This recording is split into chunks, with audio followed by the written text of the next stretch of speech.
Shalom, Nabalandi Nyonso, il y a émission Les Cris des réparations. Et nous sommes là encore, dans l'émission Nabiso, comme d'habitude, au Messa Nicolas Nabiso, dans Les Cris des réparations. Et les lots, toye lisusu, tomeli bino maloba nankolo, ou ko édifier bino, ou ko édifier penanga. Et nous continuons sur notre thème, comment fonctionnent les 5 ministères dans l'Église. Et nazanga mokote, nayenga mokote, leo na yambeli bino sumosali na nzambe, nanga na bino toyo kaye, to découvrir thème oyo, pona kokolisa toujours connaissance na maloba nzambe, pona koyeba toujours ba vérité ya makambo nzambe lolenge nyezo le kasikoyo na ba milliers na ba église na biso na ba milliers chrétiennes et na senga biso vraiment to landa to kozala dessus te nazo pambola nzambe na batu nyonso balanda biso bozala toujours branché boza pété malobo eko édifier vie na yo et ko porter encore un plus et directement na ki et pas y a invité nanga. Bonjour apôtre. Bonjour sœur Tania. Et non c'est pela mingi o se présenter parce qu'ils ont battu mususu ba yebio ils appellent na bato ba yebio te lelo tala yo mukwaliboso et tukoko ke kamba monta ebité ils nani auti wapi ba os appellent na besoin ba yebayo ko se présenter s'il vous plaît. Oui na je se présenter na bosenga ya maman présentatrice na bengami na kombo ya GFT Moussei na Nzambe et na ministère apostolique naza ko exercer na ngolo oyo Nzamba pesinga na monde entier pe na sena moi o naza ko travailler pe ko kamba musana Nzambe na église le gemme de l'Éternel bisika nyonso ezali Nzamba pambola bango. Amen, merci beaucoup ngapesu na pesiba na le germe de l'Éternel mbote Biska Boza en tout cas, le loto yambi papa et Boza vraiment branché Bolandaye Naboke Bunyonso. Et apôtre rapidement dans Lingana Tuna, le loto na thème nabiso comment fonctionnent les 5 ministères dans l'église.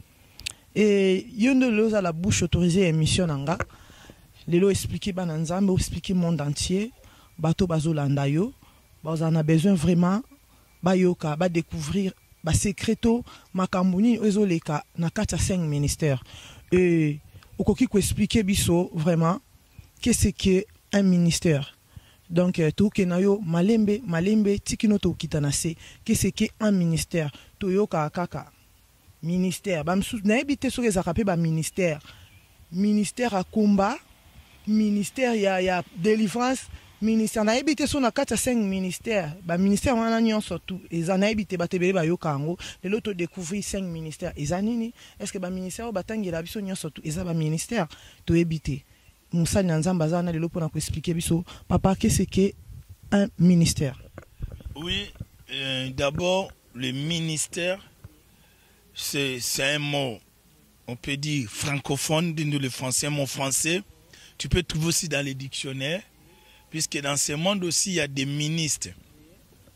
Selon la définition du mot ministère, veut seulement dire c'est un service ou une administration. Le ministère veut dire service ou une administration.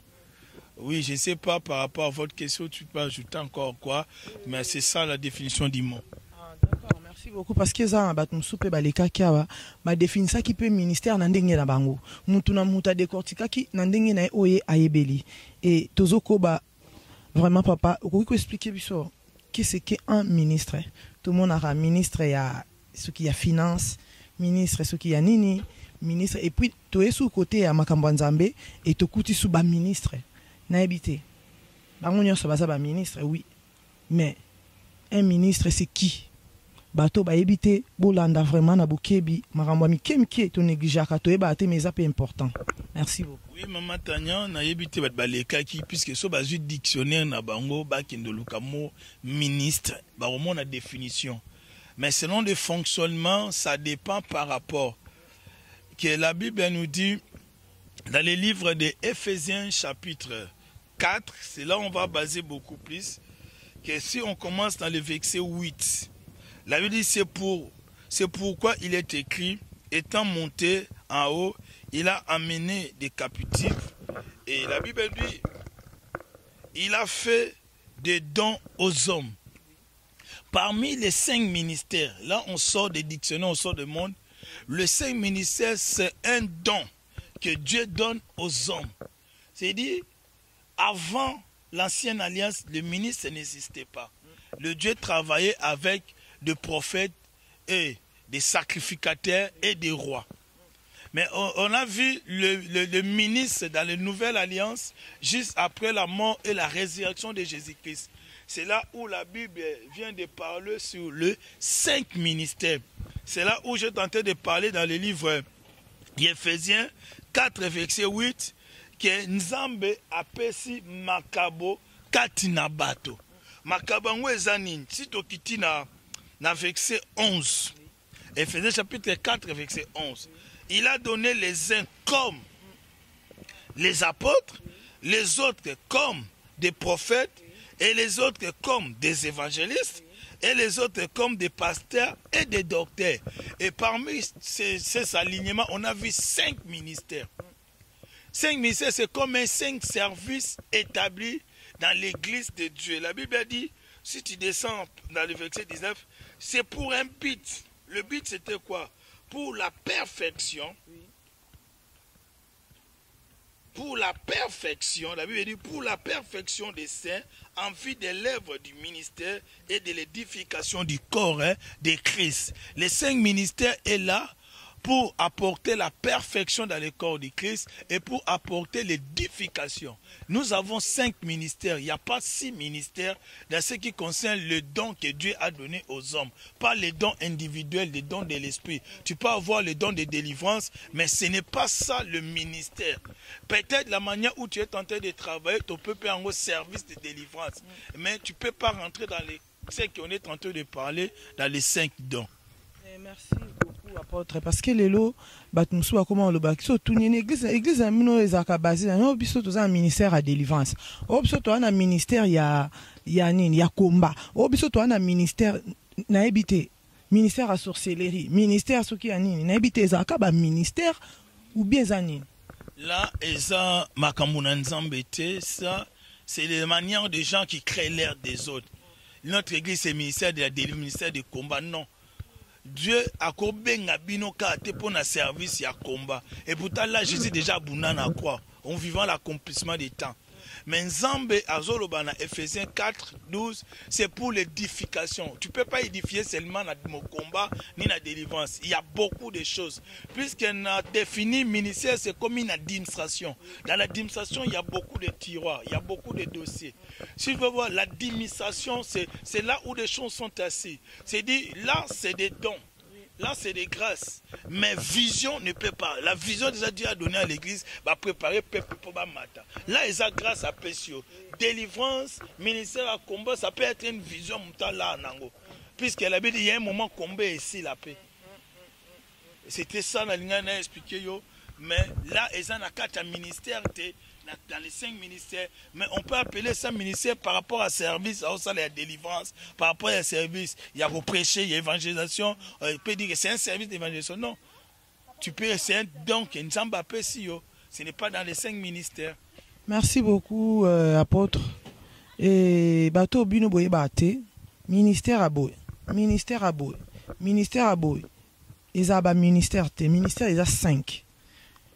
Apôtre tout à l'heure, ils ont don, ils ont ministère.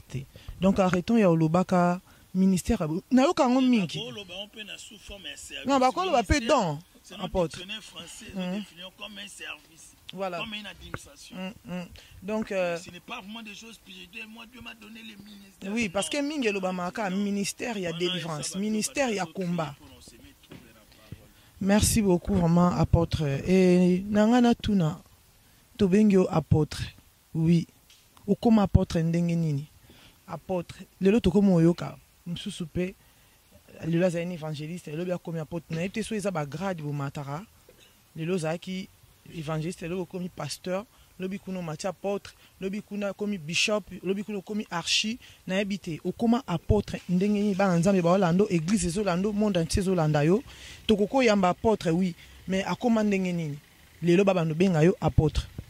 D'accord. Puisque la question na yo autour 3, il y a 4 questions. Na katuana d'abord on a apôtre, d'abord mon toi comme raté. Ce qui ont commis, il y a un moment où ils ont changé. Le ministère, c'est un don que Dieu donne aux hommes.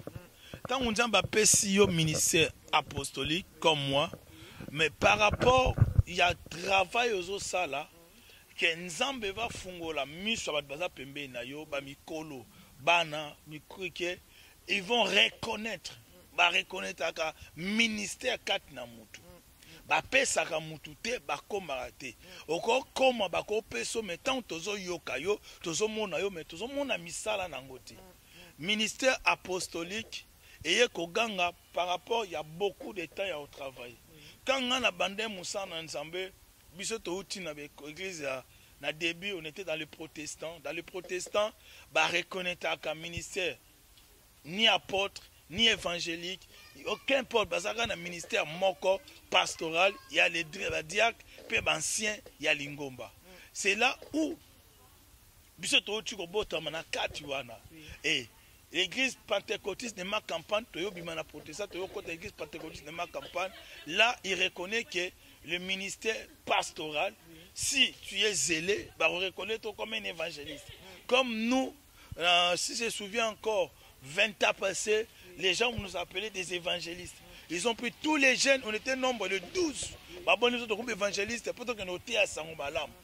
Mais après 18 ans de travail, et Nzambe ayoko monisa et pas nanga moko ministère m'a donné par rapport ya bateau nazo travailler na bango par rapport na monde entier bateau ba yebinga auto travail ils ont reconnu cette grâce cette ministère à moi et comme il était reconnu des gens c'était publiquement aussi publiquement mais avant de reconnaître que d'abord la Bible nous dit nous recevons le témoignage de l'esprit. Après le témoignage d'esprit, toi-même tu vas témoigner la chose que tu as et les gens qui ont tout autour de toi qui vont confirmer aussi votre témoignage. Et Ezala confirmé wapi? Ezala qui confirmé Nangamoko, Ezala qui reconnu publiquement et ça m'a dit une église perse nazo kamba basala ensemble basala qui bancadrer nangai o bancadrer nga basala qui mon père dans la foi malgré ça mais il avait fait le service avant j'étais d'abord reconnu place oyo na bandela ensemble place na kola et ça c'était les gens ils ont reconnu la grâce ils ont prié mais comme on s'est déplacé on est plus en Afrique tant on a zonga na poto bandeko nanga isusu ya poto ils ont reconnu la grâce on a prié pour ça ce n'est pas je te programmé na apôtres non et ils ont dit bah mon grâce bah reconnaître et moi-même na croire na grâce wana parce que le comment mutususu alala la mukikaka yemoko asotopuka mekamba moke non et naza apôtre et simbi nango pe parce que na komo mona neti makamba ngo ndire non lobby comme soma papa Facebook neti lelo na ki étonné na code na Facebook na moyi ndo musupa za ki pasteur asali ba fiche ache apôtre bien aimé le problème est maman Tania otuninga tengoloba tant Bible zo présenter ba apôtre ils ont présenté des évangélistes, ils ont présenté des docteurs, ils ont présenté des pasteurs. Mututa leki mutu. Le problème, les gens, bazo luka gloire. Quand baloba, premièrement, Dieu a appelé les apôtres. Là, c'est au tengi na Corinthiens, mais c'est au tengi na Éphésiens, balobi premièrement te. Na Éphésiens 4:11, balobi, na biso bien, il a donné les uns comme. C'est-à-dire, ce que tu as dans le contexte, il y a Corinthiens, premièrement, Nzamba benga apôtre. Non, mais dans le début, il y a Moussala, Nzamba travaille avec des prophètes et des apôtres. Bible lobi, notre foi est basée sur les enseignements des prophètes et des apôtres. Ce n'est pas, il faut commencer là-bas. Il faut que l'église soit apôtre, c'est un fondement. Un apôtre, c'est un fondement. On doit bâtir ça. Non, bâtir fondement c'est autre. Jésus a lobby na kacha makomi na ye, je bâtirai mon église. C'est-à-dire lui qui bâtit. Ce n'est pas un homme. Maintenant na ko bâti wana il a mis des apôtres à tebino fondement, c'est comme Caïs. Sorobi li banga mtezo bâti te yende ba bâti ye. Apôtre Jésus n'aime ta bâtir apôtre, à tuer fondement. C'est-à-dire makambo yo vanda likolo non, c'est-à-dire pourquoi les apôtres. Tout le monde nous avons parlé de 5 ministères pour nous apporter au Bandiwana. Mais parmi les 5 ministères, il n'y a aucun ministère qui est supérieur de l'autre. Non, funa keno wana puisque l'autre comme vraiment tout comme mona, il y a un peu de désordre. Nazo ebate, to bandeko, to ebite, naba tous les 5 ministères, peut-être un ministère est supérieur, ou l'équipe ba ministère msous. Parce que mutundeni le loko banda as évangélistes ndeza likili ndeza kana nini na formation militaire, le la bandi likili évangéliste pour évangéliste na nzela batika la soute. Bate ya raisute, batika na kati ya l'église, ba on surtout na habité pour qui pasteur et comment futa et ba pasteur ba liara bien ton ndenge nini. To ba pasteur nde ba l'équipe évangéliste. Ou soit ba porte nde ba l'équipe na 5 ministères ou comment parce que il y a du désordre to comprendre té. Oui, désordre né par rapport à base, né dans le ben au début. Comme les gens qui sont des ensembles de Dieu, des églises protestantes, des églises pentecôtistes, et ils reconnaissent que pasteur. C'est rare. Tout le monde est docteur qu'on a bien en andengé. Mais na commune, ça n'a pas d'expliquer. Na pas dit qu'on explique base. Nazo que non na makambo pour na l'église des aïgi, c'est comme na fin du mois passé, ne faut pas y aller qui tunga pasteur alia. L'évangéliste c'est bien non ça ba amitié. Et ça qui ignorance, parce qu'il n'a pas sa parole.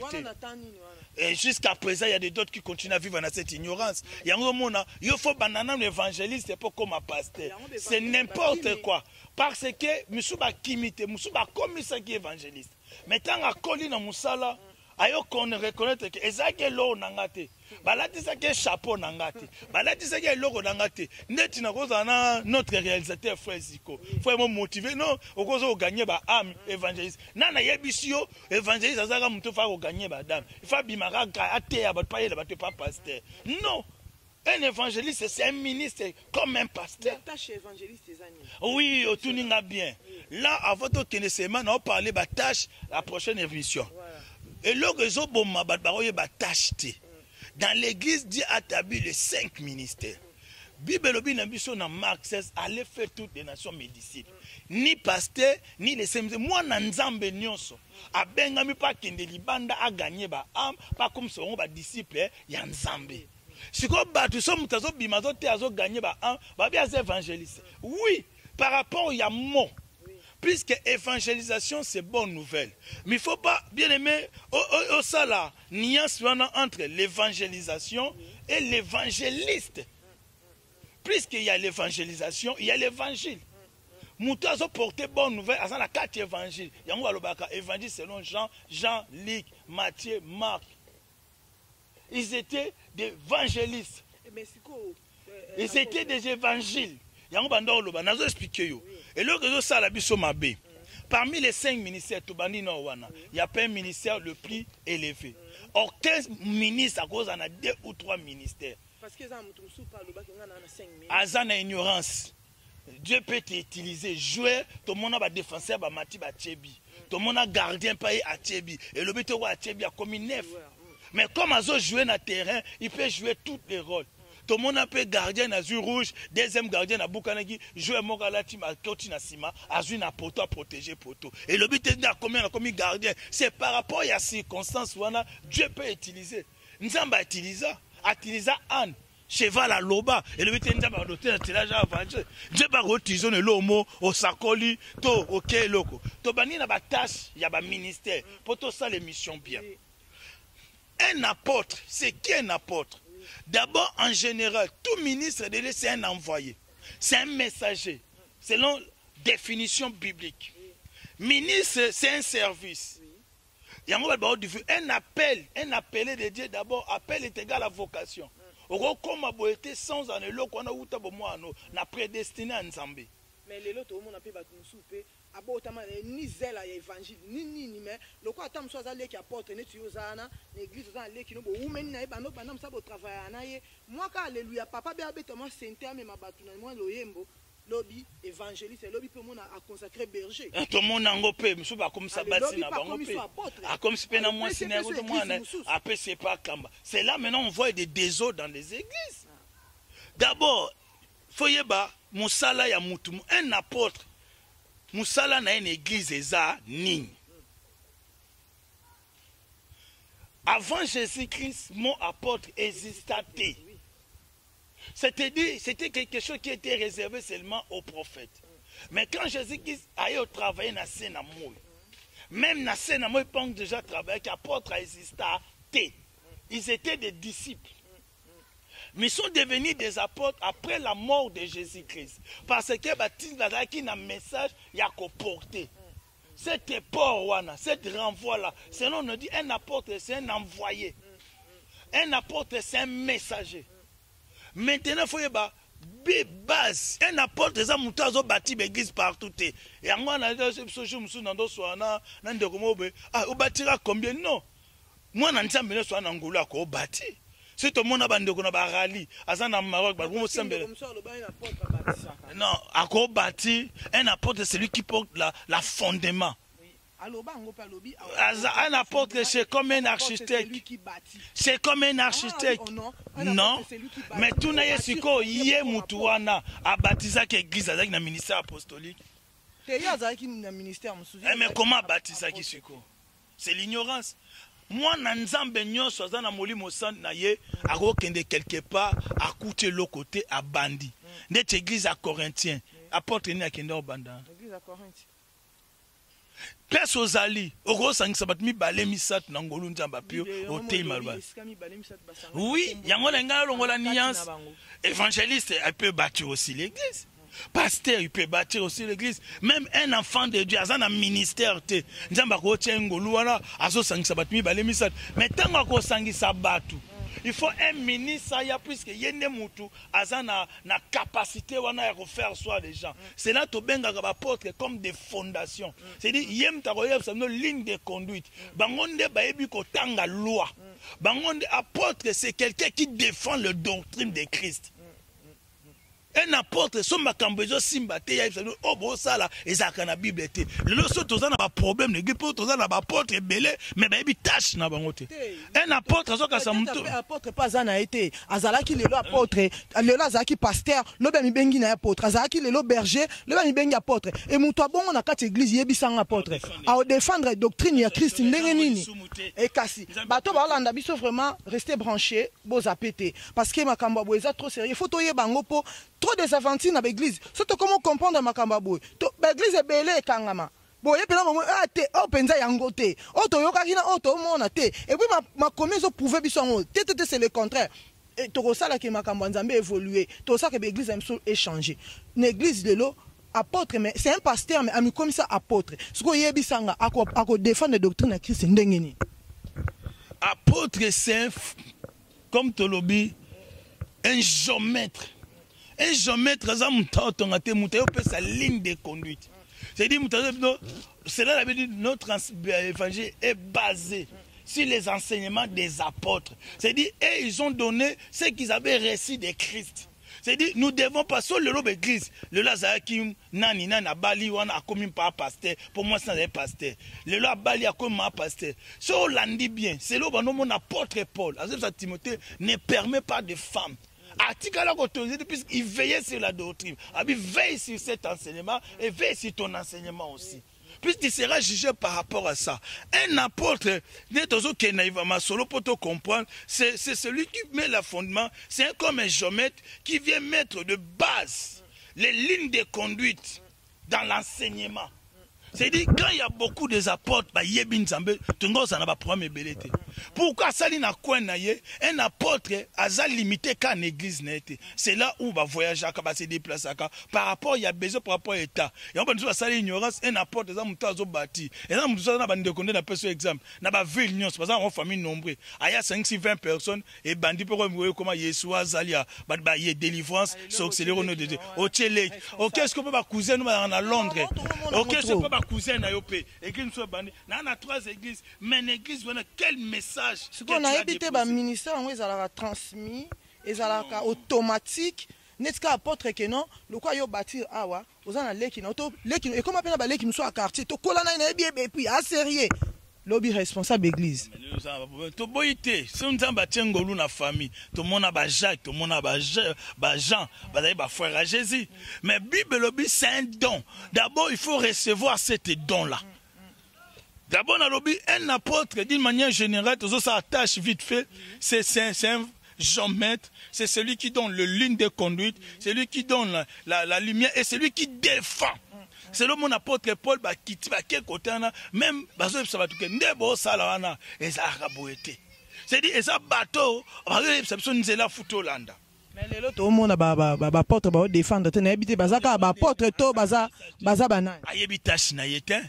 Azo bâtir l'église wana ni fondement quand nenga mona na église mususu période nenga saka na église bon na berere wana na mabe tant y pas que banda abandika wana mais tant OK message na yo ni puisque un apôtre a un message différent par rapport à l'évangéliste. Mais normalement selon les ministères Nzambe soit apesi mutu ministère apesa aye soit prophétie soit maloba oyo otamba nango durant mission na ye tikino ke sisa siko lelo soto ko mona ke non apôtre au kokate ako vendre sa doctrine te message on Nzamba pesa ye. Un apôtre c'est lui qui fait asseoir les gens dans l'enseignement doctrinal. Lelo bazo kima non, moi si côté on a ici à tenir ça mais défendre la doctrine. Oh, on la masangeza lisumte. Ouais, mais non, il faut que des apôtres de Bible lobina biso to melate par rapport ya mo limo tozanango puisqu'il voulait faire la différence même na mokili. Ba bito garder cet état, il y a probabilité être propre. Un apôtre ça mutoyo azo défendre parole. C'est dit liloba faut pas rajouter. Selon Apocalypse chapitre 22, les lots baza quoi ajouter, les lots baza quoi retrancher. Mais il faut que des apôtres, bato bandi mutu na bangé katana. Ayebisa yo vérité et le cause ça là, ils autorisé ten la parole. Voilà les tâches ya apôtres. C'est là babito za enseigner. Base c'est l'apôtre Paul Timothée, so mutu muso même l'évangile. Oh nga na enseigner te kanga libanga na kingo bobwake na mai. C'est dit à même logique monsieur. Mais Bible le deuxièmement que Bible zo banzamba bengi ba prophète. C'est quoi un prophète? Oui, prophète ça nani vraiment. Prophète c'est ça moto ka bimisa bisa qualité. Le bambiku ba comme prophète. Et puis bato toye ba kala, ba voyant. Ba maman na wana toye ba kala en Afrique. Lelo ba tika la soute o tika la mona te mais ba comment maman prophétesse moko boye prophète moko boye ba to wana tout. Bah comment on le prophète, bah comment la carte d'église. Na ebité qu'est-ce qui est un prophète? Bah to bah on biso vraiment va découvrir prophète azanani et rôle la prophète azanini dans l'église. Je suis désolé pour na belé bah comment surtout bah maman oh bah yebi moi maloba kini ache prophétesse aboy ma pasteur pour bah kangai. Na so yebi saban ensemble. Ministère prophétique tozanango vraiment pour ça l'église. Ministère prophétique rôle na ye. Tâche na ye l'église, ton mission na ye, et ça pour porter la lumière dans la parole de Dieu. Puisque malobo tozo tanga, tanga komarango tozala kate. Mais un prophète de Dieu qui a l'esprit de Dieu, nzambazo memae na tawana. Azo so maloba ezata lala locha azo mona te, azo tangela no Matthieu. Azo akomi kwa Matthieu wana. Azo ebisano comme ça vanda kana ba Matthieu. Et ça te kete na lala kanzamba lobela nga. Et ça ba musaza ni prophète ni musa nzamba koko na biso ba mona ba ndoto pe kokizama. Abenga ça prophète. Voyant ba tikala. Ça ne peut voyer te. Lelo vraiment et comment nango kaka lisakoli, mosakoli. Ba voyant tout na ba bala. Franchement ba nzambe boyebi makambo na oloba. Et outi nil par ailleurs. Et ça makambo to vivre na milieu na biso. Ba mando na oboye baka so botu na quartier baza souté. Ba voyant ba ndote ma banzira so l'accès le boko abando tangelo boye na baza souté. Lelo ba comment na église ba prophète soka bambio lisakoli. Ba modang na ebité. Mutu musu pe alobe abeti mo ndoto na eloko ekokisa mi lobe akomi prophète. Lelo to découvrir tâche na bango ezanini et prophète apporta nini. Un prophète on ne le reconnaît pas par rapport il a donné un songe ni vision. Mais un prophète, on le reconnaît selon l'interprétation de la parole. Et ça, tout ça, comment prophète mazoye beauté, comme une. Puisque nous n'avons pas besoin, nous avons besoin, au longo la biso aveuglement, au ezana miso abananta. Le lobat bazo tâtonné. Mais, na kati ya prophète, azana badon wana, arosa na don ya vision, arosa na don ya prophétie, arosa na don ya parler la langue, arosa na don ya interprétation des langues, arosa na don ya son plus c'est lui c'est une administration. Un ministre c'est une administration et ça comme ministre azana ba conseiller azana pour accompagner musala na ekeliboso. Mais réellement prophète de la parole de Dieu, c'est quelqu'un qui maîtrise la parole. Mes messages, il y a tellement des exhortations. Là, c'est des exhortations.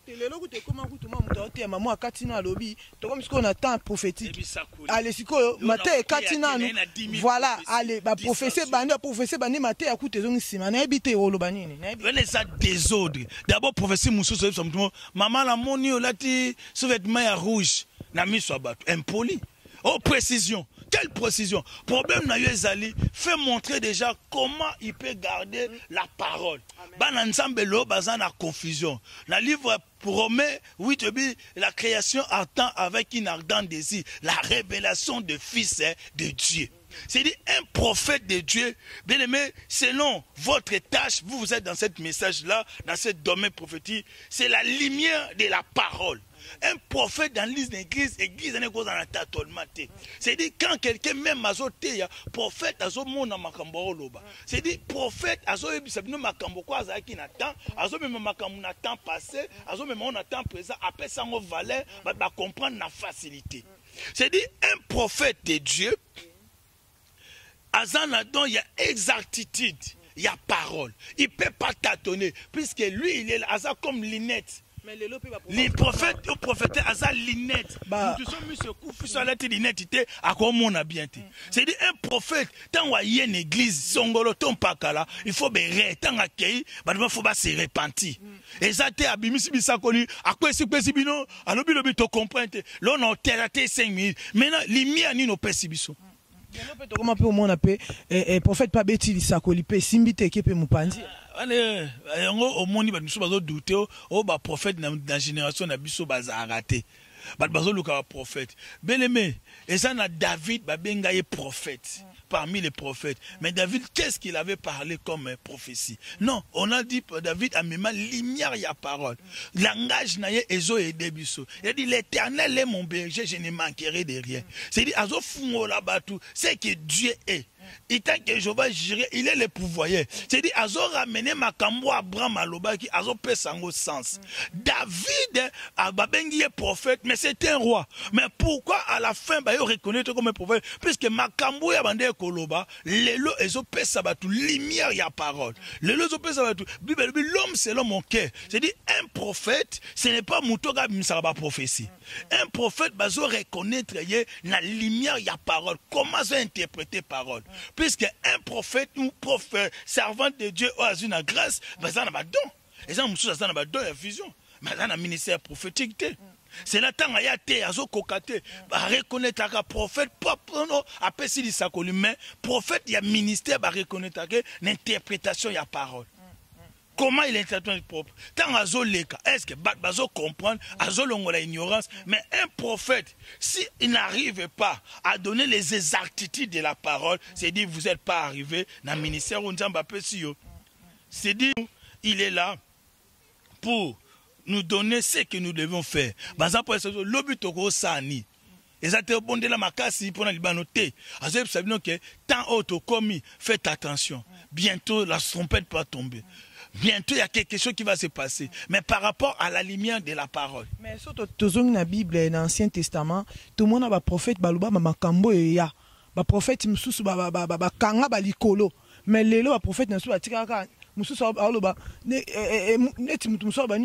problème. Papa,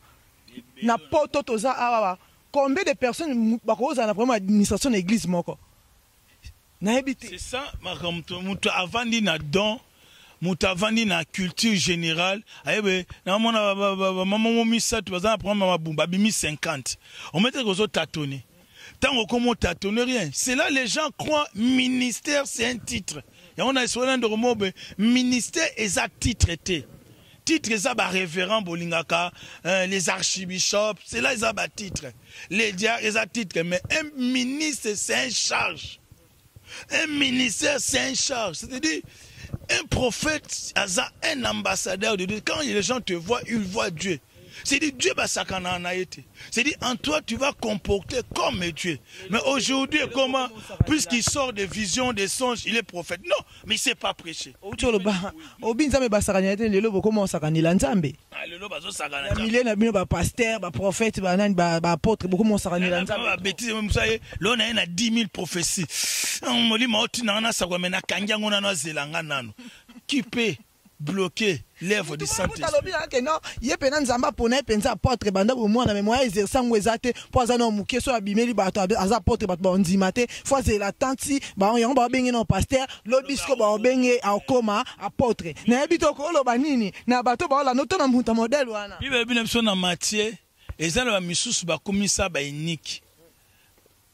ezana misusu babota mabongo ezana misusu bakomisa ye ya ozela bakomisa ye mais nzamba zebisa Jérémie uta na libuma mama na yo na yebaki yo na tablisaki yo mosakoli Jérémie abanda osakola te lobo obala te Jérémie message des ayaki ba na repentance ba abandonner de mauvais chemins ba la nzela nzamba solo c'est dit azo ramener lumière ya parole makambo bo sala comme prophète Élisée il ramène la lumière de la parole bozana fausseté bien bo sambela nzamba bal andolo batege yo ozabwe ndoboko koma te il ramène les gens dans la lumière il éclaire le peuple babino to okendi tant ba moni lumière babike nzambeli c'est le véritable Dieu yango tolo ba que sauter par évangéliste, c'est là on a beaucoup de problèmes.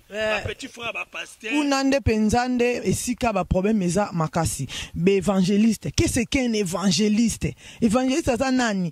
Biso kala tanto bando kola en Afrique évangéliste bazaka na nzela umona ye azu mégaphone à tongo 5 heures. Abandi de akola msabino na pongi atoza profond sommeil oyoka e il y a des fois ba obunda na pongi mais message ba lo betinjo kana la mkana fana na yoka muto pa bisa mamba solo mais les lobe évangéliste ba koma ba nganzama na kati l'église tema pasteur alia bien ba respecter évangéliste ka moi cravate ne chemise elemba ba évangéliste ba linga iso mamba na ebité soki et comment titre mo minimisé ou bien tellement que lié saté donc ba évangéliste ba sundoli ba évangile qu'est-ce qu'un évangéliste et quelles sont les tâches d'un évangéliste? Parce que là, tu comprends, un évangéliste, un pasteur, un prophète. Nous allons comme carabo. Comme on dit, mon lobby qui est passé à Zoliatine évangéliste qui a goyé les bandits, moi Moussa naïe. Un évangéliste, un pasteur, ça même. Ministre des Affaires étrangères. Non, on a expliqué l'origine de l'Orient. Par rapport à l'église, mon évangéliste, pasteur, ça m'a sali théologie, il y a un pasteur. Il y a un côté des autres. Ce n'est pas ça. Oh, là, t'as col païen. Avec col païen. Comme chaque fois synagogue. Un évangéliste, c'est celui qui est évangéliste, celui qui annonce la bonne nouvelle de la grâce du Seigneur en général. Un évangéliste, d'abord, c'est un don. Je ne parle pas de l'évangélisation. Mais un évangéliste aussi, c'est un don qui récite de la parole. Ce n'est pas celui qui allait prêcher là-bas. Dans Corinthiens, alors les gens qui ont le don de la puissance. Les dons, on n'a même pas cité le nom d'évangélistes. C'est là où on dit premièrement les apôtres, les prophètes et les gens qui ont le don de la puissance, les enseignants. C'est-à-dire les évangélistes, c'est moi on a bien le beauté ministérielle. Beauté ministérielle. Apôtre à l'obinini, l'évangéliste, c'est un beauté ministériel. Mais surtout zongi, l'évangéliste est l'élo. Bazala souté na ebité bokenda wapi eza évangéliste na ba docteur batika na bloc opératoire évangéliste abandonna ba poste balata ba kazaka ya ba pasteur lelo to comme on voir même na ebité na ba musicien bakoma na bango ba pasteur tout évangéliste tout balinga ko yo souté présent eza titre mo ya C kala bato ba musicien chrétien batika ba musicien chrétien kala auto ba kombo na ba on otanga ba kombo na bango te batika ka ba musicien ba te asango malamu ka à travers les chants mais lelo ba moni ke non na moni ki pasteur e futa na moni vraiment ke non ki apôtre e futa yango lelo ba musicien ba kombo na bango ke non azaki lelo musicien lobi mbamo s'autoproclamer so pe bazo ko s'autoproclamer so pe bazo ko consacrer bango na ba père spirituel pour mikolo ba komana ba koko spirituel ba tata kulutu ba tata mosi spirituel donc na habité ba musicien ba comme ba pasteur donc na moni neti comme futa parce que ba doit abandonner évangéliste ba limoi naebite ça réel que belum so nga ça évangile ta na oyemba non. Et go prêcher, go sala oyo sala. Mais pour être un évangéliste, c'est un don. Apôtre Paul a eu Timothée fait l'œuvre d'un évangéliste dans des biens ministères. Quand Jésus-Christ était venu sur la terre dans le livre de Luc chapitre 4 verset 18, il a fait l'œuvre d'un évangéliste. D'abord, un évangéliste, c'est pourquoi dans la Bible beauté ministère, c'est eux qui donnent les gens l'envie de venir vers Dieu. C'est des gens où Dieu les utilise puissamment dans la parole, puissamment dans la prière, puissamment dans les miracles et les prodiges. Et ce personne va tout goubaye pas dans Nzambe. Babite Nzamba na salaka. C'est-à-dire, mais l'évangéliste, c'est ça, moutazo tiré bat. Dans la Bible, on voit l'évangéliste Philippe. Pourquoi à Komaki na ministère m'soute matikali? C'est par rapport à don. Un évangéliste, d'abord, c'est une révélation de la grâce de Dieu envers le pécheur pour son lit et pour le moyen de la médiation qui substitue la place du livre de la volonté en sacrifice expiatoire. C'est-à-dire, un évangéliste, c'est celui qui explique les gens l'état. C'est-à-dire, à expliquer au vinayo, à expliquer au makamwanzambe sengele zala. C'est pas un bébé spirituel, le pour vraiment modéré, à bien un peu sambo comme c'est évangéliste. Non, un évangéliste, c'est celui qui a. C'est là qu'on va kima. Un évangéliste. Il est commis, ce qui, mon diminuant ailleurs, après ça va bien. N'a pas son église, mais ça, pour une église est belle comment. Et mon diminuant, on a les plus suivis. Et mon diminuant, lobby, quand soit maîtrisé, moi, 3 versets, moi, quand lobby, so diacrété, mbamoko, berger. Pour l'évangéliste, écoute, bazar, sousté. Mbamo berger, lobby, tout le monde a été consacré pasteur. Pour Anina, on paie ça bien. Et voilà, il y a des mon diminuant solo et hollandais là. Parce qu'il y a une église, beaucoup de sont vraiment désordre. Non, le problème est avanti. Il y a un évangéliste. Négligeable pourquoi? Un évangéliste qui représente Christ le seul. C'est-à-dire, message n'est centralisé. Talanzamba pe sarabana, talanzamba fungolaka, à se disparaître. Et en Bible zoloba, selon Marc, c'est un ozo kendo teya, nzamba utilisaka puissama. Et ça bateau, na sena moi ilelo, batata na biso. On nzamba tombola na temps ba kombola bango te, ils sont des évangélistes. Bazota moi oh nzamba pambola oya tika biso. Évangéliste c'est bon cœur. Abanda évangéliste. Si le lot a bâti l'église, si mais le comme on le cas apporte à bâtir. Moutazaki évangéliste, lobby, le quoi va fouiller moi l'église mi balé, mbamo a commis apôtre. Lobby mbamo mon archibishop, lobby mbamo bishop. Na habité be lojango ezaka rapport au salement de l'église to apôtre yo ka message na ye Dieu va vous bénir abandonner péché mais il a pas de message un apôtre d'abord pour comprendre na pemene il y a tellement d'aberrés salité azoko ko nettoyer té évangéliste to comme pas évangéliste na ba ki beauté ministérielle parce que un évangéliste parle de la parole ou l'enseigne. Nga enseignant n'était pas évangéliste. Non, non, un évangéliste enseignant. Il faut révéler Batou. La Bible nous dit que Tango, évangéliste Philippe a quitté, pas unique éthiopien, a interprété le livre Esaïe. Ah non, non, non, non, non, Funa Batisama. C'est-à-dire, c'est un ministère puissant, où le diable a détruit, où le diable a longola makambebele, pas yebi. Ce évangéliste va télémi, pour continuer à rober sama. C'est là à semer trouble. Yango moni batu, bazo minimizango, pona balo koso mbongo, pona bato ba maîtriser du lobate, au commis passé, au comme appelle l'église 50, tu restes évangéliste. Mais moi je pense que ça pour n'a intérêt, le lobe évangéliste c'est batika, évangéliste c'est bazake belé. Ton évangéliste c'est Kiziamina. Ton évangéliste c'est Coutinho malgré Babé. Ton évangéliste c'est Sonic Afuta. Ils sont des évangélistes. Non, on a des ba pasteur. On a des ba pasteur. Yo benga pa mona kan ils sont. Mutuna yeba na bo mwana nga évangéliste c'est évangéliste Kiziamina ça publicité na été. Banda na yeba ye na za mwa muke na kenda ba CPC tina koliboy. Na yeba ye évangéliste azana ba église na Congo na yebi te so combien. Évangéliste c'est béni. Mais atika l'évangéliste. Béni il c'est un évangéliste aussi. Ba apôtre na banani bon nganzama na église, l'évangéliste, beaucoup de gens libanda, titre mot minimisé, bah on peut monica moins, tété, bah abandonner, bah on peut comment faire dans cette église, on peut pas se repacolami, bandimi ba yakanango. Non, na yoto yebisa selon tâche na ye, au monde qui veut ça dans la tâche à mon nene. Et ça bateau, bible bing on a Corinthiens, les gens qui ont le don de la puissance. Bateau bah na moto. bato tanga côté monde la ténèbres ezolenga moto tanga soit enseigner moto avec la puissance de Dieu non à quoi il s'abattu non mais à longo la batu na ignorance c'est dit un évangéliste azo pesa batu foi c'est dit malgré problème na yo mais so lingo ba un évangéliste en église message na est basé na foi et na puissance. Ce n'est pas que les gars rotés, mais pour ceux qui ont été na 4, il y a un problème, il y a un malade. Bit, il y a 5 ministères, moutou na moutou à se retrouver. Tant moutou gagné moutou. Faut un apôtre avant de se plus qu'à un fondement. Un prophète faye bisesko tala makambu le Seigneur li o tambola moi makambo bateyo et tambola kaboye un évangéliste c'est quoi yé ayebisi makambo zo senga faut en pifo il faut puissance un évangéliste asa mutoyo azo pesa batugu parce que bazo mona o nzamba osaka na azo matcha foi Bible lobi na Hébreu chapitre 6 verset 12 Bible lobi si tu n'as pas la foi tu seras pas agréable. C'est un évangéliste, ça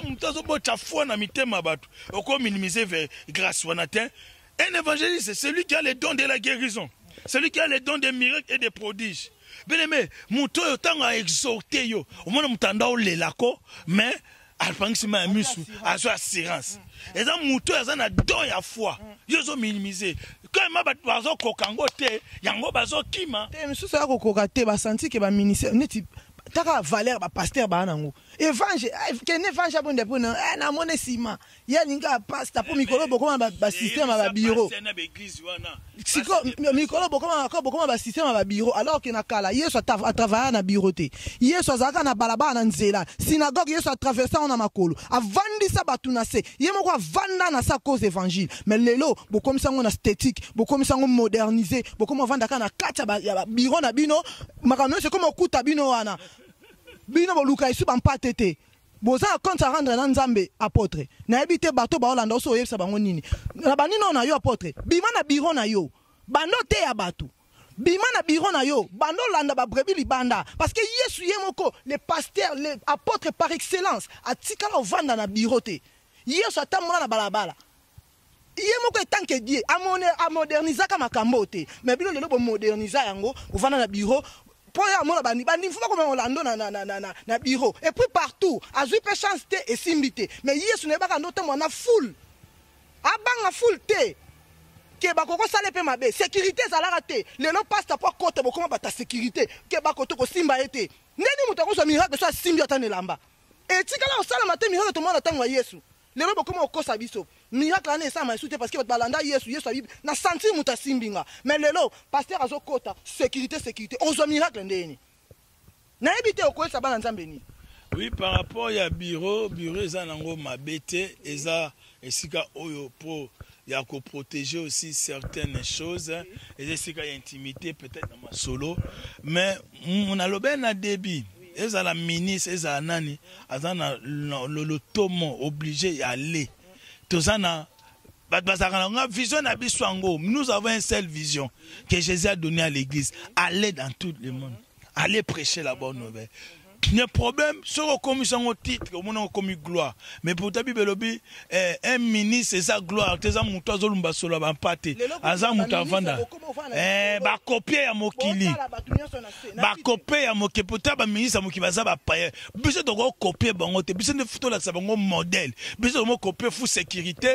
Il faut garder quoi. Et ça doctrine païen, ça doctrine ya ba veille, ça doctrine ba to baza séduit na makambo mokili. Et loko yeso aboué ko fou comme la diable. Na Matthieu 4 le loba ministre bana nzambo ofukama na somba jeep na landanga ba fukamelanga na za na bureau na za na batu 50 na l'église à 1000 et ça mutu so andote batu grande église ya ki de mukola comment na 1000 personnes bi non pour ba yeboko za nzambo faut fouler landa yo et tant que ba sa na nzambe tozo obligé to bima libana nga sa ki ngolobi na évangéliser na ba cour neuf na télé mais na ko que évangéliser ba filmer au na Facebook dissension na mutongo zo teya alinga te filmer et ça, mon domaine Zamba Pesibiso.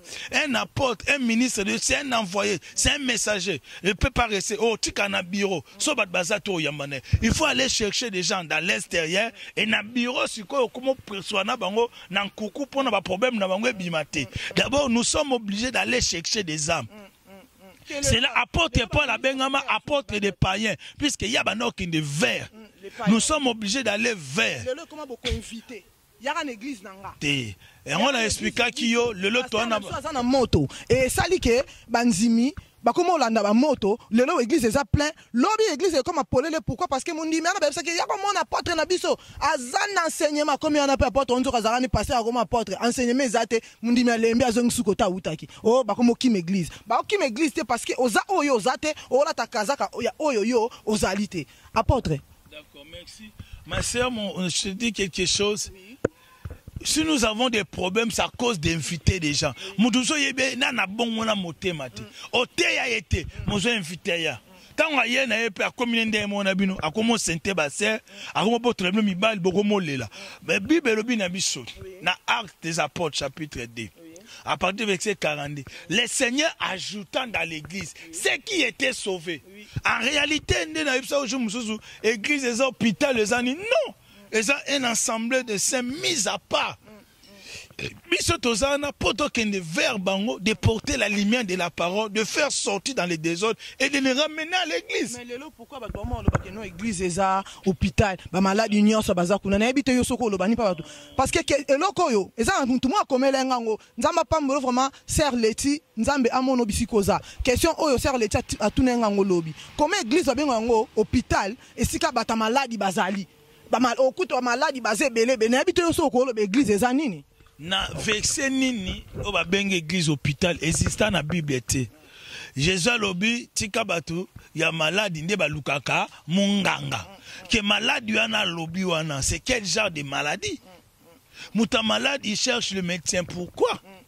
Que l'église c'est l'ensemble des saints mis à part, un peuple mis à part. C'est-à-dire quand Babi allait sortir au milieu d'eux, ce bâtiment à part, Esa à part.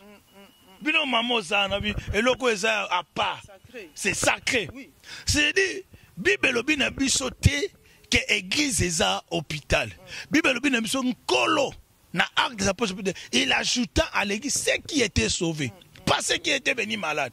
C'est-à-dire, au yé malade, au yoke évangile, tu te reprends et tu prends la bonne décision, tu es guéri, tu rentres dans l'église. La Bible nous dit, paralytique. Qui devant la porte, la belle. Moukolo, qui guérison. À côté d'un temple qui est adoré. C'est-à-dire, par rapport à Yétana, il ne pouvait pas. Église, il y a un problème. Il y a l'incrédulité. Parce que, yo commissaire pasteur, nouvelle naissance que tu as l'écarté. Repentance à salaté. Délivrance à salaté. Renoncement à salaté. Nenga bando lata na mokili. Aye na guerre à 100 ans l'église. Attends ça pasteur. Nenga zeka na mokili. Pour ensuite délivrance te. Ensuite délivrance te. C'est-à-dire, église, et sika oyo, baza paie-toi. Pas ensemble, oui. Tout est à païen, qu'on critique bondé bazate, on a besoin de guérison, on a besoin de délivrance. Mais ceux qui n'ont biki, n'ont à rejoindre yo. Merci. Batuna Pierre, homme frère, que ferons-nous? Tout ça là, ni pour te commander mon ami. Tout ça ni pour te yakuna. Est-ce bon repentez-vous? Tant que bon monter mando rejoindre biso. Il y a une condition. Malade dango ya nezakani, malade dango baloba reza péché. Merci. Merci beaucoup vraiment apôtre. Conseil nous copé ça na ba évangéliste ba Orlando Siko vite fait. Conseil nous copé ça par rapport à évangéliste Utoloba parce que non to l'équipe non to pas docteur te conseil nous copé ça évangéliste. Nazo ko conseiller évangéliste grâce à vous bozo pe ça tout posa roya pa na Nzambe. Un évangéliste c'est un témoin. C'est celui qui a reçu un don de la part de Dieu. Papa Sabatou goût. Grâce Nabino, monde à ténèbres, ils ont la détruit. Pourquoi? Maman n'a pas magicien, a pesebi qu'il a la latte, na boutou fa binaka, mais nanzela na yo, au sadi service, mais nzamba moni si grâce wana. Moutuno sa cause en a don. Il y a guérison, un miracle. Mais pas un évangéliste. Donne à permanent. Des donne à bino. Ah là là là. Attends, à 4 years, me to bengi. Ah, c'était tout gêné, non, 2 jours pour nous chasser des démons. Kanda yewana. Azana besoin tailler même. Alléluia, Hosanna. Toi, maintenant, montez ya non. Te. Aïe, kabenda simbio. Azana besoin ça, ba formule, ya na bo message na ngote. C'est dit, et ça na bateau, bazana don. Mais nous, les apôtres, les pasteurs, Dieu peut être utilisé pour un moment. C'est dit pour les évangélistes. Là, c'est les manœuvres du diable. Merci beaucoup, vraiment.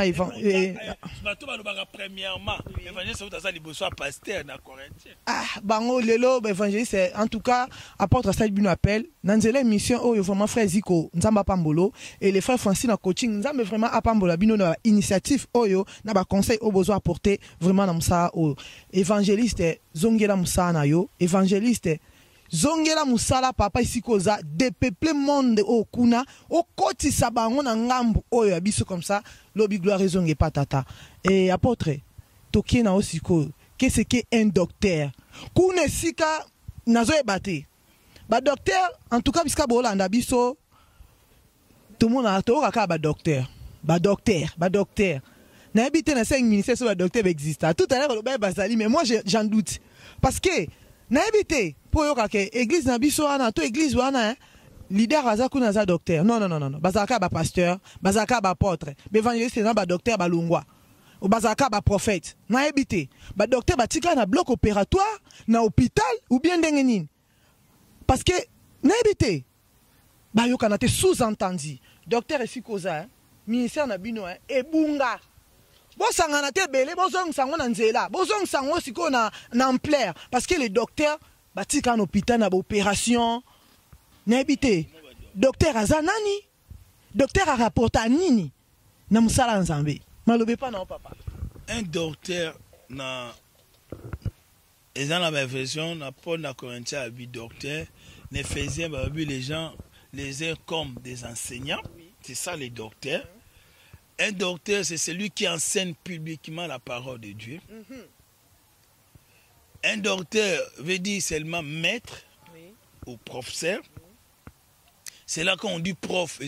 Prof, prof, c'est un docteur.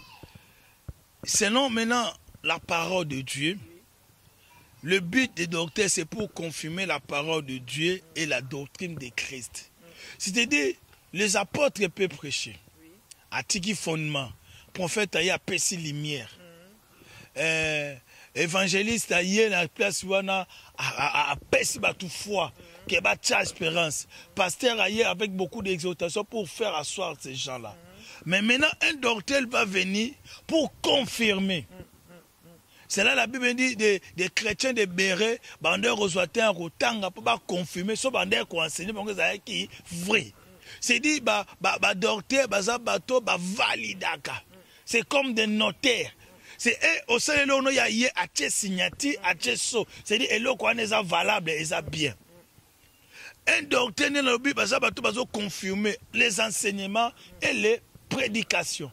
Si les lobbies sont mon abango, il peut être bazo kima. Et moi, on a tâtonnement, il y a un message. Il y a d'abord, il va venir confirmer quoi. Mais que parmi les 5 ministères, il y a des gens qui ont réussi ces dons-là. Il y a des gens qui ont le don des ministres. Un docteur de Dieu, c'est un comme contrôleur. Un docteur est un mouton à contrôler ou un vérificateur.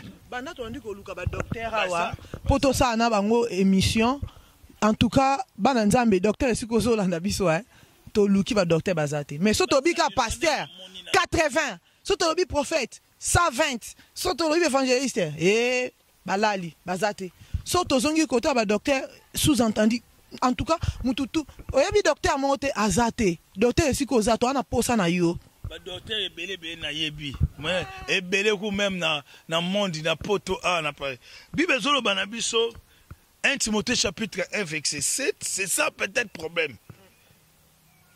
Être docteur de la loi, il ne comprenait ni ce qu'il disait, ni ce qu'il affirmait. C'est dit comme dans le lobby, docteur c'est celui qui affirme, celui qui contrôle. Et c'est la porte de dire, être docteur de la loi, tu ne connais même pas, il m'a dit, on peut confirmer. C'est-à-dire, il y a un bit. Bit à docteur, afin de confirmer avec ma précision. Précision, exact, docteur, il y avait une confirmation. Préciser ça, prophète. Mais docteur a confirmé. Docteur a avec quelque chose, il faut pas comprendre. Il faut la parole ensemble qu'un docteur, c'est un contrôleur, un vérificateur de la parole de Dieu dans l'église. Selon Actes des Apôtres, chapitre 13, moi j'aime que la parole parle. Si un docteur, ça est belé, il y avait dans l'église d'Antioche des prophètes, des docteurs, Barnabas. À part des prophètes, mais il y avait des docteurs. Mais aujourd'hui, les docteurs, à sa théologie, à sa licencié, au graduat, docteur. Pour la Bible 50. Na ba livre ba benge docteur nga so na te ba comprendre te nga yo so na mone belé ba chokanga comment un docteur de la parole oso te ya batu nga matena nga za tellement likolo oh non bino ba docteur ba souvent na langage OK non maté o eza pona ba bébé te le ba bébé spirituel faut maturité non wana za faux docteur. Puisque un vrai docteur a eu 12 ans, il peut malade. Mosali ya malamu apesa kabile ya malamu na tangu ya malamu. C'est dit tango ye nzambe fa peso esprit ya peuple voter ya bango. Oza escroc. Pedi o comment na ba théologie na yo. Et musoso asisi ka thèse à théologie, akena doctorat théologie docteur. Docteur wana za ministère te.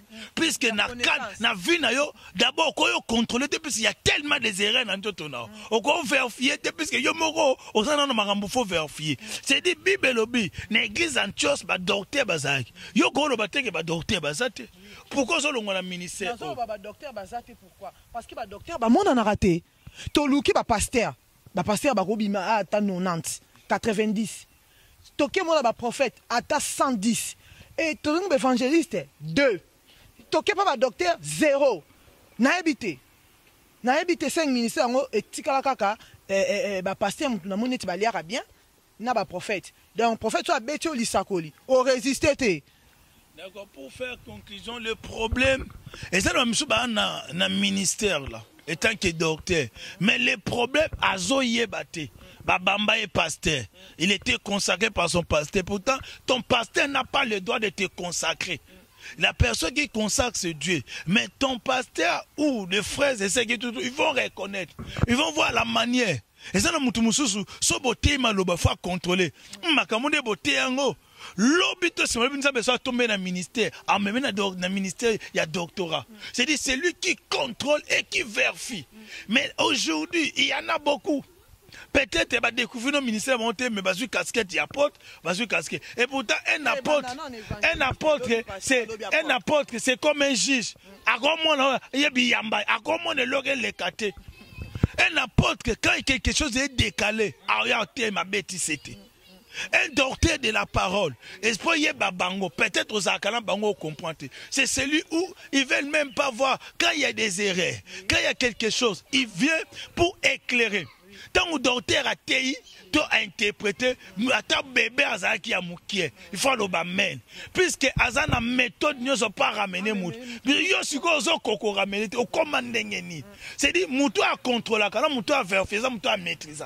Des docteurs c'est des gens qui ont la maîtrise de la parole. Sinon, il y a Azam a même un livre, a même ma Bible, ça t'a comment commenter. Mais là, la chose en est. Et là, quand on a Evanda, peut à travailler, on a facilité.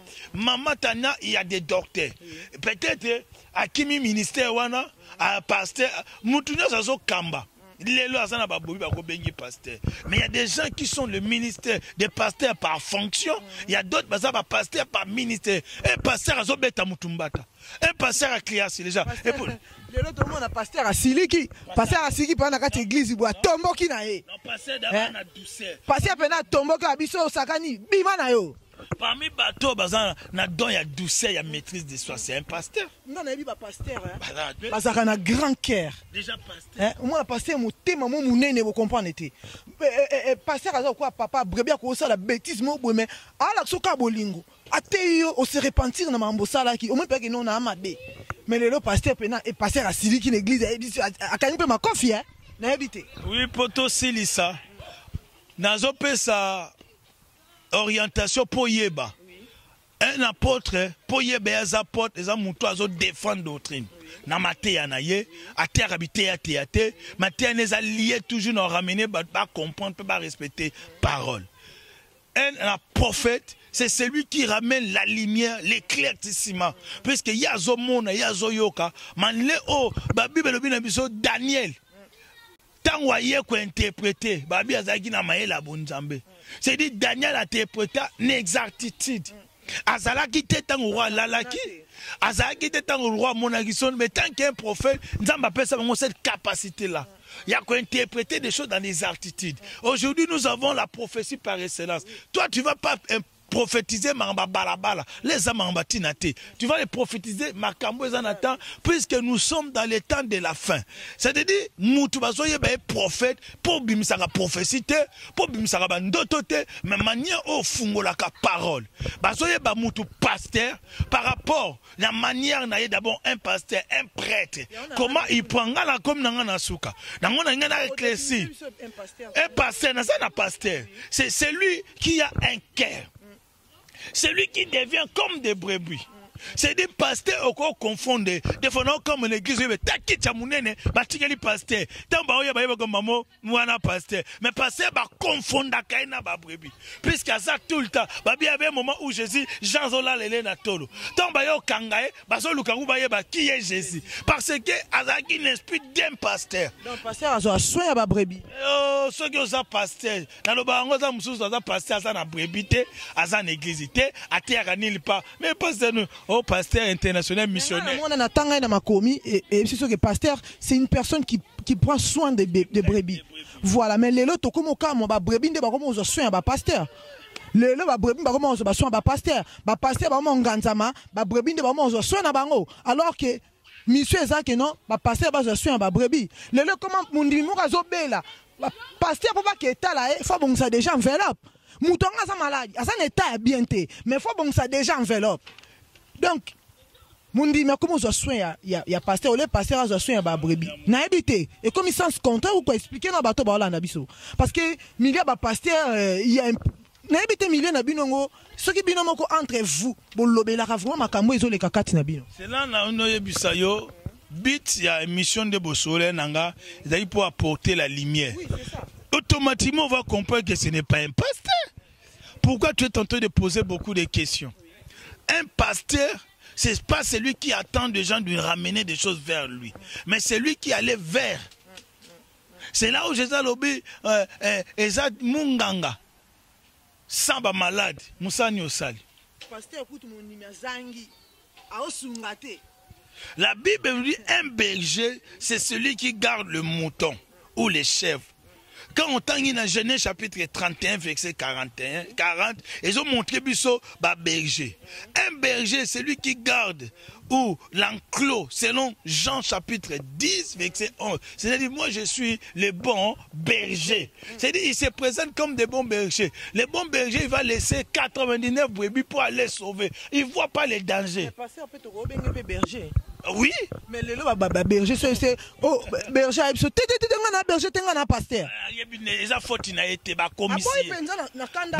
Ce n'est pas sa faute, un berger, c'est lui qui on appelle encore prêtre.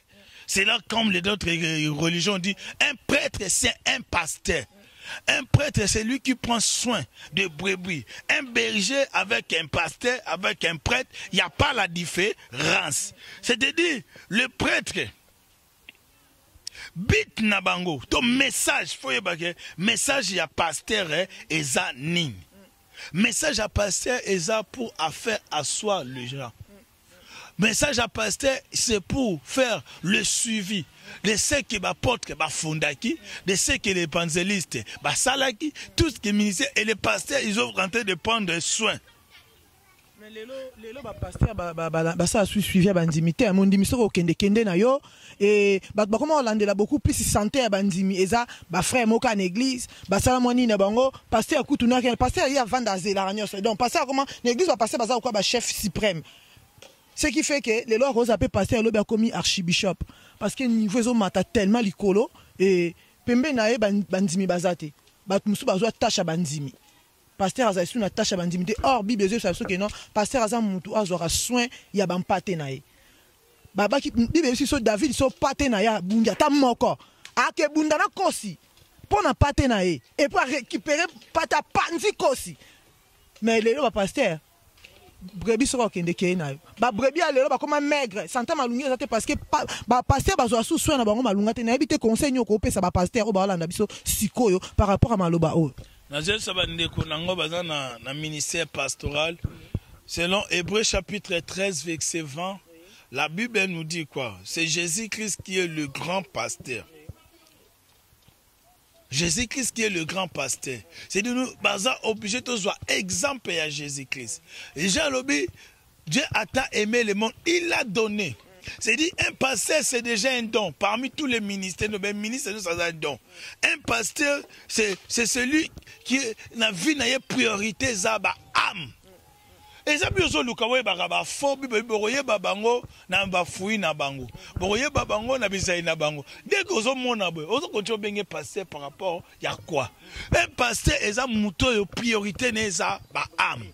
Un pasteur, c'est celui qui a la capacité de nourrir des âmes. Un pasteur, c'est celui qui est inquiet. Parmi les dons de l'esprit, au monde a fouillé, il y a pasteur, au monde a don. On appelle la don, il y a libéralité. Il y a opessa. C'est là Jésus-Christ, il a dit aux disciples, donnez-les vous-même à manger. Oui, na sepe na likambo olobi nini ke non pasteur azana don il y a partage azana don hospitalité c'est ça yakuza mais lelo comment bandiminde mutu ba comment yo nourrir ba pasteur mondima ko za boyebi ke non mondima na za na situation difficile mais pasteur azo zela su kapwa sambela pona ya tie su enveloppe azongo wapi le tourna ma camion se débat. L'enveloppe est égale à quoi? Vous avez reçu gratuitement donné aussi. Yes, tout on a parcours na azala na besoin franda mutu te. Malgré ma combien lobby en ok non ba bonde pour no mais mutu ça incapacité bon que mutu ça incapable mais ba bonde pour na mutu faut moi reconnaître action de grâce ne loko nzamba selinga na pesa le ba passer beaucoup mon singa action de grâce au temple boso zo ba ke non e ba sameli action de grâce to monité na ebito ko loba ni na makambo nazo ebisa bana nzambe banzala ngo na ba problème ngo ezo pengisa pe bato ebele la Bible lobi dans les derniers jours ils ont bien un faux frère. Il y a des faux frères. Dans 2 Corinthiens chapitre 11 verset 16, Galates 2:4, il y a des faux frères, des faux pasteurs. Ngana monan de komo musana nzambe. Nazaki musika enka na bengaye. Papa que no sambe la bande no batela nga transport na nga kabira $100. Ngabzie même ngana na poto na ko senga ngote. $100 na kisasa osambela mutu sikoyo mutu una la même kutu bato bazana solo kanganga asenyo no mbongo te asaleli yo makabi kenero omona opesanga ometeke bible bano bazana ténèbres les fils des ténèbres ils sont plus intelligents que nous. Il y a eu beaucoup de magablos, ça n'a pas magablos, soi-disant église magablos. Ils ont fait au but de l'argent. Mais Bible obi, l'ouvrier mérite son salaire. Jésus dans le livre de Matthieu chapitre 10 a dit qu'il n'y a ni sac ni ceinture. Oku tanyos okuna. Ta, et ça n'a mouton soka ça 100 €. Ozonyo comme ça mais nzamba réserva 1000 pour nayo.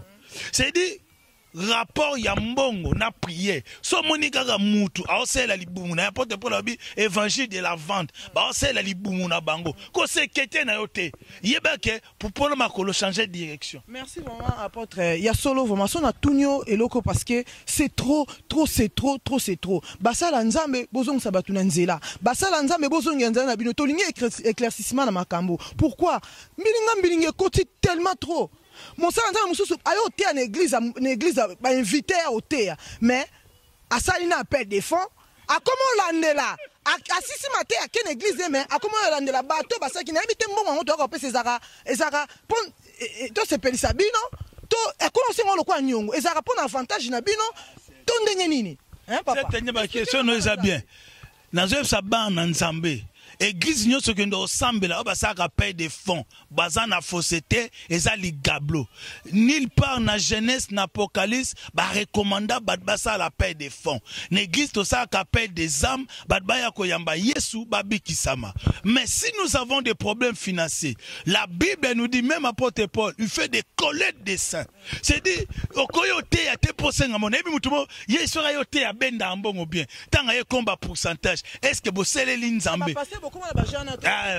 Apôtre Jefta ebolo ba bien, il faut ça la paix des fonds. Pourtant on peso li sakoito pesio parole de connaissance moté mais qui a mbamo une carte bancaire na oyena ngombamo et puis lobby comme nyongo. O comme on sait on pasteur place yote aki. Ba ça lanza meto sito ebi makambo nyonso. Tosto ebi makambo nyonso na bino batu bobenga ba mpa ebolo ba bien. Na bino batu boyaka après lobo comme on lo kwa nyongo bobeba ni pe na muninga no pasteur pour anini appel des fonds au salaki et au calculer déjà na 5 euros na 10 personnes. La bino lobby 20 personnes boya 50 calcul no bête ça déjà 2500 euros remonta muto a ben on voit ma dans photo kabolanga fona ke na salle 1500 bino pe botika na 1500 na ebité conseil ni no ko pesa parce que to comprendre makambo trop bana nzambe bolanda ozana question na yo comment baza mieux passer si s'agit ozonga pour on loba émission comment la biso poser question na yo certains nous a touché bible lobby. Poussés par l'esprit, les hommes ont parlé de la part de Dieu. Si réellement ministère aux ananga ou te panzam, bako benga ou te yagote ya posenga batumbong, et comme escroquerie, comme ils volent. Mais si l'église les en a besoin, bah n'a pas besoin tout solo là. L'église les a banquité de faire la paix des fonds. Bah toi na ba yete koyo ko pesa mbombe, bah yoko luka sali. Bible le bin dans Matthieu chapitre 6 verset 33 allez d'abord. Cherchez premièrement le royaume et la justice de Dieu. Au cours ça, et on va nous soucier dernier jour à séminaire Fuba Kima, baby qui est mbongo. Ah, quelle pratique! Apporte Paul à Timothée. Ne t'inquiète pas, dans les derniers jours, le kola batbalingi makambouana, diable, votre adversaire, il va se déguiser comme l'ange de la lumière. Aote malibosobat, aote abatu, amen. Bit neza pas séduit. Pour passer à Yogotea, pour ça, on a paix de fonds. Mais l'église, pour ça, on a paix de fonds, pour se repentir. L'église, ce n'est pas le lieu de faire des appels de fonds. L'église, c'est le lieu où de faire des paix des âmes. Bah, yamba, yes, bah, abandonné. Ceux qui m'ont tapambo, l'ami, au senga été, alors ça la reconnaissance dans Ngolou, oh, y a Zukat dans Nzambé. So basenga bino ba paye des fonds. Qui va donner 10 000 euros? Qui va donner 100 euros? Bazami yibi na lobi yango bien. Botika kimo yibi wana. Ceux qui église ils en a besoin bon ça la collecte des sangs. Ils en a mutu mususu. Na yibi ndeko mobe. So bo 5 ans monta pesa ate. Ato singi 10 euros ata nango. Ay papa. Bible lobi o yazo pesa muta yebate. Mutusu na mo mutusu ko to na église mobo. Église ne pas bato angana osenga 10 000 ando cha fimo litoi ebi gane lelo cha telemba mo ba betele maboko ba payen ba ngonyo ba pasteur pa ni na ndimi pesa 10 000 euros na oya nango lendi banda kende église na kima c'est dit il s'est présenté na boz mutaya ko lukanja bo pengwisiye mais ce qu'on expliquer ba tout bien tout ça na problème ya ndako ya sale tout na problème souci nzamba ko toucher bato. Au-delà, il a besoin de 100 000, mais au-delà de 100 000. Il y a pas se communiquer, ça la clair les besoins ensemble. Paix des fonds. Oui, comment on appelle des fonds? Bien mon boy, aucun rappel à l'église n'a habité au Yokarano. Parce que là, on a bombarté. On a bombarté parce que c'est chaud dans milliers, il y a Bassal en Zambé. En tout cas, vraiment, besoin de saban en Zambé. Et apôtre, question Souka, qu'est-ce qui fait que, avant dernière question, pour moi, qu'est-ce qui fait que le lot n'est pas apôtre? Moi, sinon, lobby, consacré maman apôtre. Est-ce que c'est automatique? Il faut que ma maman apôtre consacré, tout le monde consacré évangéliste, est-ce que automatique? Tout le qui n'a eu mon zalana et que non, le quoi les qui n'a pas eu na banane na zane na corps pour comprendre moi bien m'emboisamer na qui n'a pas délivrance, lobby mbamobu a commis berger. Et là on y est ça la ndengwana. Question no tunenga na yebisa ko dès le début. Ceux qui les qui n'a pas le loko ensemble, oko kangangote. Ceux qui mobali to moi si n'a pas le loko ensemble, oko kangangote. Mais, et outiming na Afrique centrale n'a pas théologie. Magambo papa pasteur, maman pe pasteur. Yango na zo expliquer yo. Biso ba congolais, Maman Mobutu, comment on a benga na l'église? Eh, maman pasteur, retourne, c'est sa mère ou sa femme? Femme du pasteur, c'est maman. Esaïe Mobutu, maman Mobutu. Maman Mobutu, maman c'est. Il porte le nom. Maman colonel. Là, nous avons et comme presse en Afrique centrale. L'église, on a ramené le fait étranger. C'est là aujourd'hui, maintenant, couple en a soba divorce. Les qui en a soba bébani. C'est ça, il y a des. Il y a un aussi comme l'église et Kabouani, il y en a qui ba Kabouani. Oh, l'église et Kabouani, parce qu'il y en a qui a solé. Tata maman quoi ba Kabouani. Pourquoi? Parce que bazui mokili ba copier. Parce que na mokili za ngo soki comme ministre, les qui nous montent kae. Il y a pas un vice-ministre. Ata tanga na été vice-ministre. Et il y a un autre siko ba passer dans bon même un siko na kati ya bonzambe. Bon même la biso ka bonzambe. Biso pe loko akaka ba brebi en auto okende ka kukulu na bonzambe kaka. Maman pasteur, papa pasteur. Obligé. Car la maman est qui te non pasteur à pasteur. Moi c'est peu face à pasteur. To maman pasteur à pasteur, maman pas ne peut face à pasteur. Mais le comment kandengwana. Qu'est-ce qui se passe? Ebisio evaniming na Afrique centrale bloco. C'est ba Congolais moutou ba influencé. Maman pasteur na mbetu ba yokani à terre cher naye eza na salon na mbetu. Faut que nous lo baboué. Maman monela kanga vision moko bo wana préparation. Mais bibezo lo bana biso.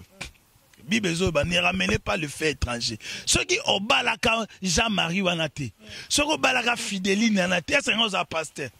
Et pourtant, si nous avons grâce à ça, nous avons moi si na yote. Aza mobile noté moi reconnaître te. Bible zolo banabiso. Le don, le ministère, ce n'est pas le pasteur. Na kene placement na la décision na kene pasteur bi. Ngamo na komisi bino. Mungo bosa les ré na longo la bino pe. Ngabi oui. Ceux qui lobby ba comment créer ba dégâts. Ceux qui lobby ba comment créer ba problème, et ça faute na monte ba komisa bango. Mais neti apôtre Jephté boé. Lobby comme moi, on peut faire comme arabe, apôtre. Tant si le koko soit maladie, on s'en a bateau, bandana, bango ministère, tant si nzela encore. Les lois, yo, baza pepe évangéliste, mais les lois sont aussi moi maladie. Moi, on a 15 ans. Mba mon bou, à matin, mba mon apôtre, fils apôtre, et si on a habité. Et ça, normalement, on doit travailler, so bando travailler na bateau. Les lois, yo, aussi, koko, so, tous les lois koufi aux athées. Mais à cause de peu mouto azaki, évangéliste en église. Les plus anciens, ayebi pe église bien, avant de malobanzambe, consacré, à quoi il peut jouer si qu'un leader. Mais, n'ayebi te pour nous garder, bonzambe à famille, faut qu'à lobby moi na pasteur, pour bimara pasteur. Parce que mingi aka moi na pasteur, moi na pasteur. Lobby kuna évangéliste, monsieur koute moi, bana non pasteur, boti wa non bana ministère. N'ayebi te ko zape bongo ou bien ndengeno. Bibezo talisa biso. Comme sous ministère qu'on est contaminé. Elle il est sacrificateur. Ba ne bazaki menjamba tombola Samuel. Parce que Samuel azaki ne loko na nzambe. Naza dessus tolobango ezama kamote, c'est le temps de la fin, tous ces conneries. Et l'obité ceux qui papa no yaza pasteur, yo oza obligé pour comme pasteur. Et ça na ba bota mususu bana bazana appel, bazana grâce. Oko longo langote. Mais nzamba sala biso ngolu puis tozo vivre na tamoko oyo le temps d'histoire là il y a tellement de confusion. Tozo loba bazo loba mais ils ont continué. Mais c'est à nous basala nzambe bana nzambe to so mayele to éviter makambo wana. Merci beaucoup apôtre Jephté et to comme na biso vraiment na suka émission na biso et loko na ngana senga pa na yo conseil nini oko pesa vraiment pour na thème auto tu partager conseil nyoko pesa na basali nzambe na bana nzambe na église oyo ba olanda yo partout dans le monde entier vraiment conseil nyoko pesa par rapport aux 5 ministères bato ba bungisi bato ba sundoli bato ba abandonné okoyebisa bato ana nyonso nini na biso nyonso tout corps du Christ okoyebisa bon nini par rapport à thème. C'est tellement bien. Badule ba mo envier ba comme ba pasteur pour ba mo na ndeng ba ninga bazo komela. Mutazo comme un serviteur pasteur par envie. C'est là aujourd'hui nous avons des problèmes. So yebo bengama na yote, arrêtez. L'autre on a ba problème na ba église, na ba vie, na ba famille parce qu'il y a des faux. Mouto atanga bien te, soit comme ministre, ebo komakoute, il va créer tout. À col païen, ngabe ngoko. Et où ta ezaka na Bible te. Na yebisan de komobe avant nan pola ta col wana zaka bato parce que théologie na protestant, na catholique. Bato ba si théologie na ma université publique, oza inikin, bala ta ngote. Ezaki moi signe, mais ngo bibe ba pharisien. ce sont des pharisiens qui voulaient faire montrer des gens qui ont quelque chose de Dieu. Mais pour ta Bible, nous devons montrer aux enfants de Dieu la grâce qu'on a reçue de Dieu, non de parler, mais par nos attitudes, par nos comportements. Il y a d'autres pasteurs qui sont abattus, qui sont solo. Mais à travers un faux mogoboy, à même les problèmes, à ça dessus, il a abandonné l'œuvre. Bien aimé, Mouta Benga yo esan de côté. Déception koya, rejet koya. Mais nzambo ya benga yo, mille nyonso bako oke, otikali yo moko, nzamba ko bandela ya sika. Kando banda ote ya bato. Et ça, mutusu ayambara isu muna église na été parce que azwa tellement ba déception. Yo po oyo koma po yaya no azalaka. Yo oyo koma po papa na koma. Bibelobi, et le compte ozowela, nous serons jugés sévèrement. Honneur, double honneur aux autres na sena moi oh. Sévèrement et doublement. Double honneur bowelaka. Oh nga wen batela o tapi bafuka melayo ya ngonde fa archive tezaka na bible te na seka mutu mususu tozana azaka na kisasa makoma bishop to lo ba anglais te biso lo ba français comme évêque comme ancien biso ba kino to lo ba mpaka lingomba bazaiwa mutu so azana ngola mais akoma bishop Nangola balobaka portugais na lingala sikoyo komi bishop ndeni comme mpaka ana bien aimé makambo pe toko lo bango tulobe esila te nzambe ye moko a prévenir ça ki biso na parole il faut makambo ya et ça ba signe ya temps pasteur azaki pasteur ancien a commis bishop archbishop tant to mona biloko ba nzambe ba okena ba église ango bibelobi tu seras jugé au moins yoka ki évangile ote au moins landa ki mission ote bit mission ezali pe la ki sa biso est-ce que vraiment porte ngwaza ya solo message na ye bit na ye pasteur wana message na ye oroye babango na mbuma lelo biso to motera Dieu va te bénir la délivrance on va chasser les démons mais quel est votre message pasteur quel est votre message apôtre quel est votre message prophète quel est votre message docteur to zonga na makomi tangwe koki tika mbongo ozolanda tika biloka mokili landa eza na suka mais bien aimé to porter o eza fardeau na biso un ministre de c'est un charge baspam bazo kufa ebele ba yene église bango moko luka bango te mais le sommet mozo détruire encore nzambe apambola bino o se repentir nzambe apambola avancer encore na musala nkolo.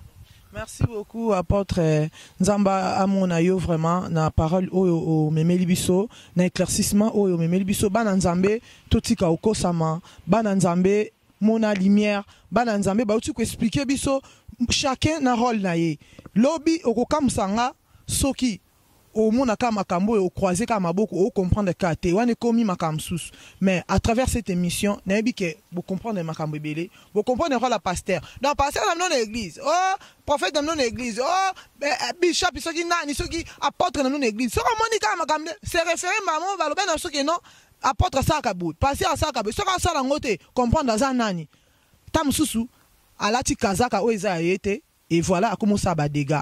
Merci beaucoup na bato balandi émission Nzambe vraiment apambola bino mingi et apôtre ko pesa mbote vraiment na bato nyonso tu balandi yo et na église ba o balandi yo bana na ya lingomba bana na famille na ndaku ko pesa bango vraiment mbote mingi.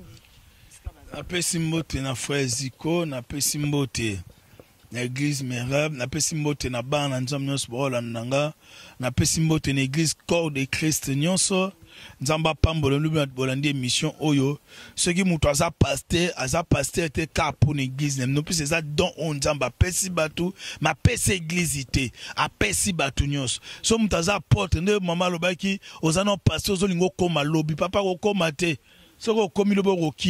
Un apôtre reste apôtre depuis le bas âge. Un ministre reste ministre. Il ne faut pas avoir aussi 10 ministères à toi-même. Dieu n'est pas orgueilleux. Dieu n'est pas quelqu'un qui s'aime toujours de manger lui-même. Dieu a l'esprit de partage. Il a donné les uns comme. Même les paroles que tu lis là, Ephésiens 4, tu ne t'interpelles pas. Que le Seigneur vous bénisse. Et tant que les ministres de Dieu, nous devons être des exemplaires. Nous ne devons pas suivre les ministres du monde. On ne peut pas suivre des musiciens ou des stars. Nous soyons à l'image de notre Seigneur Jésus-Christ. Que Dieu vous bénisse.